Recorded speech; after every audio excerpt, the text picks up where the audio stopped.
बच्चे से गाइस देख सकते आए हैं यार कोडरमा पार्क।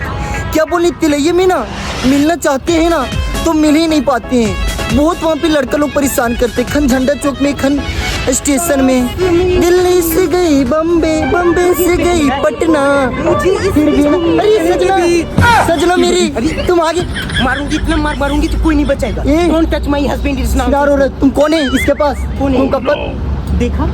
इसलिए मैं इंडिया नहीं आना चाहती। इंडिया का दूर बात, साउथ अफ्रीका में तुमको मार खाना है क्या? मेरा सैंडल का नंबर जानती हो? किसी टच कर दी। आगे भौजी गे, आगे भौजी गे, भौजी मेरा बाल टच नहीं कर रहे। देखो अब यहाँ हो जाएगा। टच नहीं होगी ना। ये मेरा बाल किसे छुई?